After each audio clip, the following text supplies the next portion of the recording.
all of these other people have had. Just got done doing a story about Woody Guthrie for Sing Out.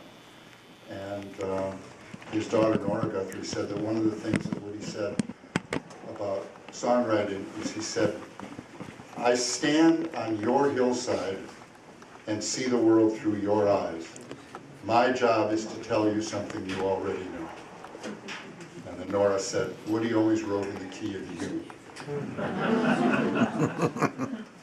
Well, if you're familiar at all with my nonfiction writing, it probably won't surprise you to know that I couldn't, even though this is very much a novel, it's a love story about two musicians, as I said, I couldn't write a whole novel about folk music without figuring out some way to slip in some of my favorite true stories about folk music.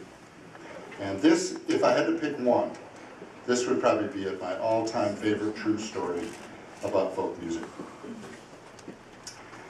Fame is a funny duck in the folk world. Folks' notion of fame has always been both larger and smaller than the kind of fame pop culture celebrates. Nathan wanted to explore that in one of the classes because it showed some essential demarcation points between folk and the mainstream music industry. He knew a couple of stories that fit the bill. In the 1970s, Pete Seeger was invited to sing in Barcelona, Spain.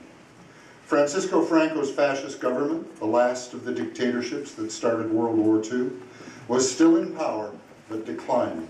A pro-democracy movement was gaining strength, and to prove it, they invited America's best-known freedom singer to Spain. More than 100,000 people were in the stadium where rock bands had played all day, but the crowd had come for Seeger. As Pete prepared to go on, government officials handed him a list of songs he was not allowed to sing. Pete studied it mournfully, saying it looked an awful lot like his set list. But they insisted he must not sing any of these songs. Pete took the government's list of banned songs and strolled on stage. He held up the paper and said, I've been told that I'm not allowed to sing these songs. He grinned at the crowd and said, so I'll just play the chords. Maybe you know the words. They didn't say anything about you singing. He strummed his banjo to one song after another, and they all sang. 100,000 defiant freedom singers breaking the law with Pete Seeger, filling the stadium with words their government did not want them to hear, words they all knew and had sung together in secret circles for years. What could the government do? Arrest 100,000 singers?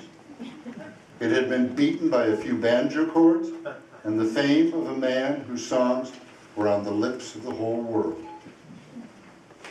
Folk is thought of as a fringe music, but what rock star has that kind of fame? Which of the world's great pop stars could have done what Pete Seeger did, knowing that 100,000 people from another country, speaking another language, would know the words to the songs he came to sing for them, and that they would rise and do it in defiance of their government? That is fame.